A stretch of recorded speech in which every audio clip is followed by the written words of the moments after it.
दिखाती हूँ। अच्छा, यहाँ पर क्या है, हम लेंगे बर्फ़, ठीक है, ये जा रही है इसके अंदर बर्फ़, खूब मज़ेदार ठंडा चिल्ड वाला बनाएंगे। इसके बाद इसमें जाएगी चीनी, ठीक है, ये चीनी डाल देते हैं। थोड़ा सा मीठा तो मीठा होना चाहिए वरना मज़ा नहीं आता। चंद कतरे इसमें जाएंगे वनीला एसेंस के, चंद कतरे, ठीक है। इसके बाद यहाँ पर है मेरे पास थोड़े से ड्राई फ्रूट, बीच में भी डाल देते हैं, ऊपर से भी डाल देंगे ड्राई फ्रूट्स, इसका बड़ा मज़ेदार सा टेस्ट आता है। अच्छा, यहाँ पर है मेरे पास ये चॉकलेट, ठीक है। चॉकलेट जो है इसको आप छोटे छोटे से चंक्स करके भी डाल सकते हैं, उसके अलावा आप वैसे भी इसको डाल सकते हैं।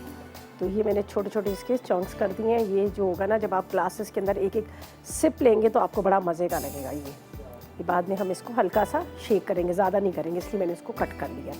ये चॉकलेट है मेरे पास, इसको छोटे में इसमें डालती हूँ।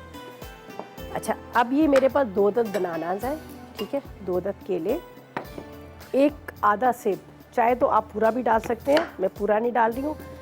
अक्सर ये होता है कि हमारे घरों में फ्रूट्स आया होता है, पड़ा होता है, बच्चे नहीं खा रहे होते हैं, तो उसको आप इस तरह से यूटिलाइज़ कर सकते हैं। मेरी रेसिपी में लिखा हुआ है स्ट्रॉबेरी, लेकिन आपको पता है आजकल सीज़न स्ट्रॉबेरी का नहीं है, लेकिन घर में ग्रेप्स है, बनानास है, मैंगो है, जो भी फ्रूट्स आपके फ्रेश फ्रूट्स हैं उसका आप इस्तेमाल कर सकते हैं। अच्छा, ये तो सब हमने डाल दिया। अब हमारा जो मेन इंग्रेडिएंट्स है, मेन इंग्रेडिएंट्स हमारा क्या है, यहाँ पर है all purpose full cream milk. All purpose full cream milk का इस्तेमाल करेंगे, बेहतरीन दूध है। आप चाय बनाएं, आप मीठे बनाएं, जो आपका दिल करता है। सील पैक होता है और बड़े मज़ेदार, चाय भी इनकी गाढ़ी मज़ेदार क्रीमी सी बनती है। और उसके अलावा मीठे बनाएं, शाही टुकड़े बन रहे हैं, खीर बन रही है, कस्टर्ड बन रहा है, तो आप इसको एंजॉय कर सकते हैं all purpose full cream milk को। तो ये मैंने इसमें डाल दिया और इसको अब हम चला देते हैं और ये हमारा मज़ेदार सा आइसक्रीम शेक जो है रेडी हो जाएगा। बिस्मिल्लाह।